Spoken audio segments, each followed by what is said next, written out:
नमस्कार दोस्तों। CBT 2 हो गया है एनटीपीसी का, और अब CBT 2 होने के बाद आगे कितना टाइम मिलेगा टाइपिंग को लेकर, टाइपिंग को कैसे आपको हैंडल करना है, कहीं आप बैठकर कर रहे हो तो उसकी शुरुआत कैसे करनी है, टाइपिंग में आपके रूल क्या क्या हैं, अगर थोड़ा बहुत चेंज हुआ है तो क्या हो सकता है, आपके पिछली बार कितना समय मिला था, किस किस डेट को एग्जाम हुए थे, कितनी तारीख को टाइपिंग हुई थी, बीच में कितना टाइम मिला था, वो सब जानकारी मैं आपको इस वीडियो के अंदर दूंगा। सॉफ्टवेयर आपका कौन सा यूज कर सकते हो, फ्री सॉफ्टवेयर कौन से हैं, पेड सॉफ्टवेयर कौन से हैं, कीबोर्ड कौन कौन से हैं जो आपके कहाँ कहाँ सेंटर पर आ सकते हैं, उसकी जानकारी, वो सारी की सारी जानकारी मैं आपके लिए लेकर आया हूँ। पैराग्राफ लिमिटेड आएगा, रिपीट कर सकते हो या नहीं कर सकते हो, उसके बारे में एक पूरा प्रॉपर वीडियो आपके लोगों के लिए बनाया है। जिसके बाद भी अगर आपके कोई डाउट बचे तो वो कमेंट बॉक्स में लिख दीजिएगा, चैनल को सब्सक्राइब कर लीजिएगा, ताकि आगे आने वाली एनटीपीसी की वीडियोज में जब बनाऊं तो आपको कोई दिक्कत नहीं आए। देखिए, हम यहाँ ऑफलाइन बैच भी स्टार्ट करेंगे, जो हमारी 100 कंप्यूटर की अभी जो क्लासेज है, 100 कंप्यूटर ऑफलाइन जो हमारे पास है, वहाँ हम बच्चों को बैठकर प्रैक्टिस स्टार्ट करवाएंगे। उसकी भी जानकारी आपको मैं इस वीडियो के अंदर प्रोवाइड करूँगा। तो बात करते हैं हम कि भी एनटीपीसी की तुलना करते हैं पहले 2022 वाले की और अभी की। चलिए मैं आपको थोड़ा सा एक गाइडेंस देने की कोशिश करता हूँ। जब हम बातचीत करते हैं एनटीपीसी एग्जाम की, तो पिछला जो एग्जाम हुआ था 2022 के अंदर हुआ था। पहले उसकी रूपरेखा बताता हूँ, फिर इस एग्जाम पर आते हैं कि टाइपिंग अपने को कैसे करनी है। अगर मैं CBT 2 की बात करूं तो CBT 2 2022 के अंदर 9 और 10 मई को हुआ था, 4th और 6th लेवल के लिए। और अगर मैं बाकी 2, 3, 5 लेवल की बातचीत करूं तो वो हुआ था जून के अंदर, 17 जून तक हुआ था, 12 से 17 जून के बीच में। अब वहां से आपका टाइपिंग रिजल्ट जो आया था CBT 2 के लिए, वो आया था 18 जुलाई को। 18 जुलाई को रिजल्ट आने के बाद आपका जो टाइपिंग टेस्ट के लिए डेट आई थी, वो डेट आई थी 12 अगस्त को। 11 अगस्त को राखी थी, 12 अगस्त को रक्षाबंधन के जस्ट अगले दिन आपके लिए टाइपिंग डेट आई थी। अब उस डेट में एक समस्या आई थी, वो समस्या क्या थी वो मैं आपको बताता हूँ। हुआ क्या कि जब 12 अगस्त को आपका टाइपिंग एग्जाम हुआ, तो पहले दिन जो पहली शिफ्ट थी उसके अंदर बच्चों को जो इंस्ट्रक्टर थे, जो गाइड करने वाले थे, उन्होंने सही से गाइड नहीं किया। थोड़ा सा एग्जांपल देके समझाता हूँ। एनटीपीसी के अंदर क्या है, पूरा का पूरा पैराग्राफ आता है, लेकिन वो लिमिटेड वर्ड्स आते हैं 30 की स्पीड के हिसाब से। अब 30 की स्पीड के हिसाब से जो वर्ड आते हैं, बच्चों को गाइड नहीं किया गया कि आप इसको रिपीट कर सकते हो। तो इन्विजिलेटर ने बताया नहीं कि अगर ये मैटर आपका कंप्लीट हो जाए तो दोबारा कर सकते हो, न ऐसी कोई एनटीपीसी ने गाइडलाइंस दी थी। उसके कारण बच्चों ने रिपीट ही नहीं किया मैटर को, उनका मैटर जल्दी कंप्लीट हो गया। तो इसके चलते एनटीपीसी का दोबारा से उस शिफ्ट के एग्जाम दोबारा से कंडक्ट करवाया गया, जो एग्जाम हुआ था 27 अगस्त को। ये तो था पीछे का मामला। इसका कहने का मतलब ये है कि 18 जुलाई को जब रिजल्ट आ गया था CBT 2 का, उसके जस्ट बाद में अगर मैं बात करूं तो केवल 22 दिन का समय मिला था। हमारे यहाँ पर बच्चों ने पूरे पूरे दिन सुबह 7 बजे से लेकर रात को 9, 10 बजे तक बैठकर टाइपिंग की थी, तब जाके उन्होंने क्वालिफाइंग नेचर तक पहुंचे थे वो। तो आप अभी से शुरुआत कर दीजिए 3 से 4 घंटे। अब देखिए, मैं आपको एक एक करके चीजें बताते जाता हूँ कि इसके अंदर क्या क्या चीजें आपको रिक्वायरमेंट है। आइए स्क्रीन पर आइए, देखिए। अगर अब मैं बातचीत करूं तो RRB एनटीपीसी, अब इसके अंदर जो क्वालिफाइंग स्पीड है ना, जो स्पीड कितनी चाहिए आपको, 30 वर्ड पर मिनट, 30 वर्ड पर मिनट चाहिए। और आपके 5 की स्ट्रोक पैटर्न आएगा। 5 की स्ट्रोक कैसे, कि जैसे इसके अंदर RRB 3 लिखा हुआ है, एक N 4 5 6 7, अब ये 7 की हो गई, तो आपके लिए एक वर्ड बन जाएगा, 2 की बन जाएंगे। तो ये 5 की स्ट्रोक पैटर्न होता है, वो अगली वीडियो में मैं आपको थोड़ा सा और डिटेल से समझाऊंगा। अब देखिए, एक्यूरेसी कितनी है आपके 95। ये ज़्यादा इंपॉर्टेंट चीज़ है, क्योंकि इसमें आपको क्या हो रहा है कि एक्यूरेसी में 95 एक्यूरेसी हाई लेवल की, और उसके ऊपर आपको जो एक चीज़ और दे रखी है वो ये है कि आपके जो टाइमिंग है, देखिए कि टाइमिंग आपकी कितना दे रखा है, 10 मिनट। अब नीचे आइए, थोड़ा स्क्रीन पर ध्यान से देखिए। देखिए, बैक स्पेस आपके अलाउ नहीं होगा। एरर जो टाइप है वो फुल एरर है, मतलब अगर आप एक छोटी सी मिस्टेक भी कर रहे हो ना, तो आपकी फुल एरर के अंदर काउंट होगी। अगर आपने फुल स्टॉप डॉट कुछ भी रखा है तो आप वो फुल एरर के अंदर काउंट होगी। इसलिए इसकी जो स्पीड है वो ज़्यादा मुश्किल मानी जाती है। स्पीड ज़्यादा नहीं है, 30 की स्पीड है, लेकिन जो स्पीड काउंटिंग का तरीका है ना, वो थोड़ा सा मुश्किल है। पूरा स्क्रीन पर आइए, आगे चीज़ें मैं आपको दिखाता हूँ। देखिए, पैराग्राफ लिमिटेड आएगा, मतलब एक बार आपके लिए 30 वर्ड पर मिनट में जितने वर्ड होते हैं ना, 300 वर्ड उतने ही आएंगे, लेकिन उस पैराग्राफ को आप रिपीट कर सकते हो। ठीक है, पैराग्राफ आप रिपीट कर सकते हो। उसके बाद में सॉफ्टवेयर की बात करूँ मैं, तो सॉफ्टवेयर जो फ्री सॉफ्टवेयर है वो सोनमा है, टाइपिंग बाबा करके साइट है, वहाँ से आप सॉफ्टवेयर कर सकते हो। सॉफ्टवेयर की पूरी जानकारी मैं अगली वीडियो में दूंगा कि आप कौन सी एक्सरसाइज कर सकते हो, किस एक्सरसाइज को करके आप स्पीड बढ़ा सकते हो, किस एक्सरसाइज से आप एक्यूरेसी मेंटेन कर सकते हो। पेड सॉफ्टवेयर स्पीडो, सोनी जो पेड सॉफ्टवेयर है प्रॉपर पैटर्न देते हैं आपको एनटीपीसी का टाइपिंग करने के लिए। उसके अलावा अगर कीबोर्ड की बात करूं तो लेनोवा, डेल 212, डेल 216, प्रोडोट और लॉजिटेक के कीबोर्ड आप अलग अलग यूज कर सकते हो। अब मैं बातचीत करता हूं आपको थोड़ा सा ये समझाने की कि आपकी लर्निंग कैसे होनी चाहिए।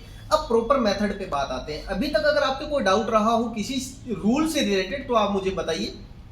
अब बातचीत करते हैं। देखिए, जब हम बातचीत करते हैं तो होता क्या है कि जब हम सिखाने बैठते हैं बच्चे को, तो बच्चे की सबसे बड़ी दुविधा ये होती है कि वो क्या करता है, या तो ये चीजें सेटल नहीं करता। उसका एक रीजन मैं आपको देता हूं कि ये सही हाइट पे क्यों होनी चाहिए।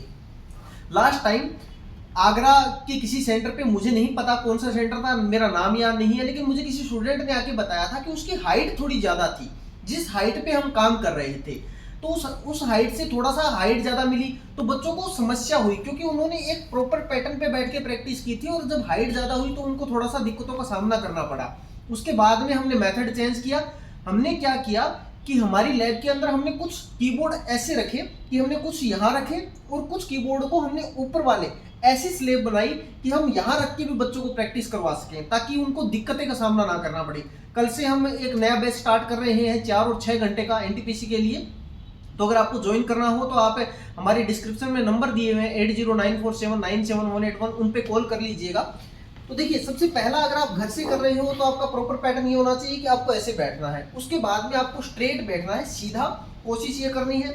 उसके बाद में अगर मैं बात करूं, मैं थोड़ा सा इस चेयर को अलग करता हूं ताकि आप मेरे को साइडवेज मूवमेंट में देख पाए। देखिए, अब आपको करना क्या है, एक कुछ बच्चों की आदत होती है कि वो ऐसे बिल्कुल ही चिपक के बैठ जाते हैं कीबोर्ड के। नहीं, आपको हल्का सा स्पेस रखना है। जैसे आपको ये कोहनी देखनी है कि मेरी ये कोहनी है, आपको हल्का सा स्पेस रखना है। अब देखिए, मेरे हाथों के बीच में और मेरे बॉडी के बीच में थोड़ा सा स्पेस आ रहा है, उससे आपकी थोड़ा सा ये हो जाएगा कि आपके हाथ खुल के चलने लगेंगे। अब देखिए, थोड़ा सा क्लोज आइए, मैं आपको बताने की कोशिश करता हूँ आपकी। अब देखिए, ये इस कीबोर्ड के अंदर क्या है, 3 रो है। एक ये होम रो है, ये अपर रो है, ये लोअर रो है, ठीक है। अब बच्चे क्या करते हैं, ये सोचते हैं कि एफ और जे वाले पे हाथ रख लूंगा मैं। इसकी भी जरूरत नहीं है अगर आप इस तरीके से काम करोगे। आपको करना क्या है कि ए एस डी एफ 4 उंगलियां इधर रखनी है, और उसके बाद में अगली 4 उंगलियां 2 की छोड़ के जे के एल और सेमीकोलन पर रखनी है। अब उसके बाद में आपको स्टार्ट कैसे करना है, A S D F space. आप स्पेस कोई से भी अंगूठे से दे सकते हो जो आपकी इच्छा हो, लेकिन अगर आप इंग्लिश कर रहे हो और अगर आपका राइट हैंड चल रहा है तो मैं ये कहूंगा कि आप राइट हैंड से स्पेस दे लीजिए, ज्यादा बेटर रहेगा। नहीं तो लेफ्ट से भी चलेगा, मैं लेफ्ट से देता हूं, मुझे कोई इश्यू नहीं आता, लेकिन एक अंगूठे से स्पेस देना है। ऐसा नहीं कि आप इधर वाली साइड से भी दे रहे हो, इधर वाली साइड से भी दे रहे हो, दोनों अंगूठे आपको यूज नहीं करने हैं। अब देखिए, आगे चलते हैं। आइए मैं आपको थोड़ा सा और बताता हूं। ए एस डी एफ, थोड़ा सा क्लोज दिखा दीजिए पूरा प्रॉपर फिंगर्स को।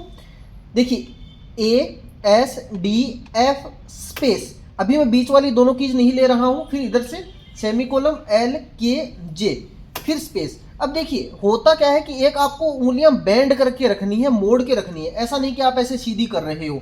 और दूसरा, आपकी ये हथेलियां यहाँ टच नहीं होनी चाहिए। जैसे टच हो जाएंगी आपकी मूवमेंट रुक जाएगी, तो आपको थोड़ा सा उठा के रखना है। बहुत से बच्चे हैं जो ऐसे भी करते हैं। मैं ये तरीका इसलिए बता रहा हूं ताकि आपका जो काम 10 दिन में होना है वो 8 दिन में हो जाएगा, क्योंकि हमारे पास अभी टाइम नहीं बचेगा, ठीक है।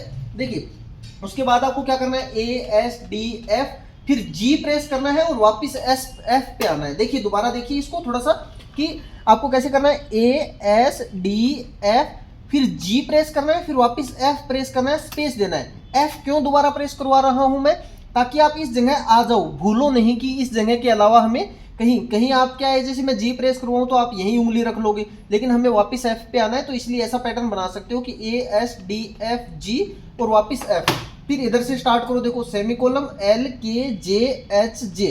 एक बार तो ये तरीका, जैसे ही आपको सीधे हाथ की आदत बन जाए कि मैं जैसे सीधे टाइप कर रहा हूं, जैसे A S D F G semicolon L के जी, मतलब इस उंगली से स्टार्ट कर रहा हूं, इस पे एंड कर रहा हूं, तो उसके बाद आपको क्या करना है, दोबारा देखिए, आइए, लगभग 5-10 मिनट का, फिर आपको ऐसे स्टार्ट करना है, उल्टा इसको रिवर्स, जैसे GFDSA, फिर यहाँ से HJKL सेमिकोलन, GFDSA JHSA, ठीक है। तो दोनों साइड से आपकी उंगलियों की प्रैक्टिस हो जाएगी, आप एक तरीके के आदी नहीं बनेंगे। चलिए अब मैं नेक्स्ट लाइन बताने की कोशिश करता हूँ, आप नेक्स्ट लाइन कैसे करोगे, ठीक है। उससे पहले आप ये काम कर सकते हो कि जैसे हमने ये वर्ड लिखे हुए, ये हम टेलीग्राम पे डाल देंगे, JCT क्लासेस जयपुर नाम से टेलीग्राम चैनल है अपना, वहां जाके चेक कर लीजिए। हम एक वर्ड को, जैसे ये ऐड शब्द है, आप इसको कैसे प्रैक्टिस में लेके आओगे, स्क्रीन पर देखिएगा एक बार के लिए आप, ठीक है। जैसे आपको लिखना है ऐड ऐड ऐड ऐड, ऐसे करके आपको एक वर्ड को 7-8 बार लिखना है। फिर आप दूसरे वर्ड को चूज करो, फिर आप इसके बाद 7-8 बार लिखा एक वर्ड को, फिर उसके बाद आप आगे वाले वर्ड को चूज करो, फिर आप जैसे इससे आगे वाले को। तो उससे क्या होगा कि आपकी प्रैक्टिस इतनी अच्छी हो जाएगी कि आपको अच्छे से याद हो जाएंगे। अब चलिए नेक्स्ट लाइन पे बातचीत करते हैं, आगे आइए देखिए। अब आपको एक एक उंगली ऊपर लेके जानी है, हल्का सा उठा के लेके जाओगे तो ज़्यादा बेहतर है, नहीं उठ के जा रही तो आप रखे रखे लेके जा सकते हो, लेकिन मेरा कहना यह है कि आप उठा के लेके जाओ। देखो ऐसे, क्यू, ए के ऊपर जस्ट ऊपर क्यू, एस के ऊपर डब्ल्यू, डी के ऊपर ई, एफ के ऊपर आर और ये टी। देखो कैसे लिखना है, आपको ऊपर लेके जाना है, क्यू डब्ल्यू ई आर और टी। फिर इधर से देखो पी ओ आई यू और वाई। बस आपको क्या करना है, यहाँ से प्रेस करते जाना है और आपको ये करना है। आपको ऐसा नहीं कि पूरी उंगली ऐसे सीधी कर दो, पूरी सीधी नहीं रखनी है, आपको मोड़े मोड़े रख के लेके जानी है। आप यहाँ से लेके जा सकते हो, आप यहाँ लेके जाइए, POIUY ऐसे प्रेस कीजिए। फिर इसको भी उल्टा चलाइए आप, ठीक है। देखिए इसको भी आपको क्या करना है, उल्टा चलाना है। तो आप ऐसे लेके जा रहे हो, वापिस इस पे आ रहे हो, फिर लेके जा रहे हो, फिर इस पे आ रहे हो, फिर लेके जा रहे हो, फिर इस पे आ रहे हो। तो आपको ये प्रैक्टिस ऐसे हो जाएगी, ठीक है। फिर इसके वर्ड कैसे तैयार करोगे, जैसे इसके वर्ड है, फिर स्क्रीन पे देखो दोबारा से, जैसे टॉप टॉप टॉप, फिर आपने ये लिखा, फिर आपने जैसे ये वी लिखा, तो इससे क्या हो जाएगा, आपकी वर्ड्स की प्रैक्टिस आ जाएगी। अब मैं जैसे तेज तेज लिख रहा हूँ, लेकिन आप धीरे भी लिख सकते हो, कोई जरूरी नहीं इतनी स्पीड से आए। एक एक वर्ड याद होना ज्यादा जरूरी है बजाय आपके स्पीड के। चलिए तीसरी लाइन देखते हैं। अब इस लाइन को थोड़ा सा आप देखिए, अगर कीबोर्ड पे देखोगे, थोड़ा सा जूम करके देखिए कि जब हम बात कर रहे हैं, ए के थोड़ा सा तिरछा आ रहा है ये, जैसे ए यहाँ है लेकिन ए के बिल्कुल नीचे नहीं है, ये हल्का सा इस साइड पुश हो रहा है। तो आपको भी क्या करना है, अपने हाथ को थोड़ा सा एंगल से लेके आना है, हल्का सा क्या करोगे आप, अपनी बॉडी के अंदर लेके आओगे इस हाथ को और पूरा नीचे, समझ गए आप, तिरछा लेके आइए। कैसे करना है आपको दोबारा से दिखाता हूँ मैं आपको, देखो ऐसे ZXC, इन तीनों से एक एक, इसके नीचे Z, इसके नीचे X, इसके नीचे C, और फिर इससे V और B, V और B इसी से आएंगे, ये V और B। फिर इधर से slash, full stop, comma, M और N, slash, full stop, comma, M और N। देखिए अब कोमा और फुल स्टॉप को आप मिस नहीं कर सकते, कोमा, फुल स्टॉप, स्लैश, ऐसा नहीं है कि आप इनको अलग रख दो, नहीं, आपकी इनकी अच्छी प्रैक्टिस होनी चाहिए, क्योंकि इनकी भी फुल एरर मानी जाएगी और एक गलती आपको नुकसान दे सकती है। तो आपको इस बात का ध्यान रखना है। अब देखिए मैं आपको अगर प्रॉपर वे में बात करूं, अगर आपके समझ में नहीं आए कि कौन सी उंगली से कितने वर्ड आएंगे, तो इससे हमेशा एक आएगा इंग्लिश के अंदर, इससे भी हमेशा एक आएगा, इससे भी एक ही आएगा। इन बीच वालियों से, लास्ट वालियों से, इनसे हमेशा दो दो कीज आएंगी, इन तीनों से हमेशा एक एक कीज आएंगी अगर प्रॉपर वे में बात करें। बाकी इससे थोड़ा सा एक दो कीज अलग आ जाती है, एंटर वगैरह, लेकिन मेन तौर पे बात करूं जो मुख्य कीज है, उन तीनों से एक एक, इससे इन तीनों से एक एक, इससे डबल आएंगी। तो आपको ये ध्यान रखना है कि भाई आप ऐसा ना हो कि बी इस उंगली से लेने लग जाओ। तो आपको इन छोटी छोटी चीजों का ध्यान रखना है। उसके अलावा अगर मैं बातचीत करूं, अगर आप ऑफलाइन बैच ज्वाइन करना चाहते हो, जयपुर आ सकते हो, तो आप जयपुर आ जाइए, हम आपको जयपुर में ऑफलाइन बैच में आपको प्रैक्टिस करवा देंगे। चैनल को सब्सक्राइब कीजिए। अगली वीडियो आप किस पे चाहते हो वो बताइए, मैं आपको दो ऑप्शन दे रहा हूं, एक आप मुझे सॉफ्टवेयर का बता दो कि इसी सॉफ्टवेयर पे बता दीजिए, या फिर आप मुझे बता दीजिए कि एरर कैसे काउंट होगी, पेनल्टी कैसे लगेगी, वो वाली चीजें अगर आप चाहते हो तो मैं उस पर भी एक वीडियो बना दूंगा। दोनों में से जो आप चाहो। उसके अलावा भी अगर आपके कोई डाउट होना कि इस चीज पे एक वीडियो बना के बता दीजिए हमें, तो वो भी हम बता देंगे आपको। आप हमें बस केवल और केवल कमेंट बॉक्स के अंदर बताइए। अगर ये वीडियो आपको अच्छी लगी हो तो उसके बारे में जरूर बताइए, ताकि हमें प्रोत्साहन मिले, आगे भी हम आप लोगों को बताते रहें। जयपुर के अंदर अभी तक का अगर मैं सिनेरियो बात करूं तो राजस्थान के अंदर सबसे शानदार रिजल्ट दे रहे हैं हम पिछले 2-3 सालों से। अगर रेशियो वाइज बच्चों की बात करें तो आप यहाँ आइए, एक बार डेमो लीजिए, अपना अनुभव देखिए कि कैसा रहता है। उसके बाद अगर आपको अच्छा लगे तो फिर हम आगे अपनी जर्नी को कंटिन्यू करेंगे टाइपिंग की। लेकिन मैं ये कह रहा हूं कि आप कहीं से भी अगर ऑल इंडिया हमें देख रहे हो तो आपका काम ये होना चाहिए कि अगर आपका CBT2 ठीक हुआ है तो आप तुरंत टाइपिंग स्टार्ट कर दीजिए, क्योंकि टाइम नहीं मिलेगा ज्यादा। अगर आप ये सोच रहे हो कि 20 दिन में मैं टाइपिंग कर लूंगा एनटीपीसी की, तो संभव नहीं है, क्योंकि इसमें एक्यूरेसी ज्यादा हाई लेवल की मांग रहे हैं। अगर एक्यूरेसी नहीं होती, अगर यही एक्यूरेसी मेरे को 90 की होती या ये एक्यूरेसी बैकस्पेस के साथ होती, तो मैं ये कहता मैं आपको 17, 18, 20 दिन में भी तैयार करवा देता। लेकिन इसके लिए थोड़ा सा एक्स्ट्रा टाइम चाहिए, तो आप एक्स्ट्रा टाइम दीजिए इस एग्जाम को। उसके अलावा अगर आपके कोई डाउट हो तो कमेंट बॉक्स में लिखिएगा। हमारे साथ जुड़ने के लिए बहुत बहुत धन्यवाद। जय हिंद, जय भारत।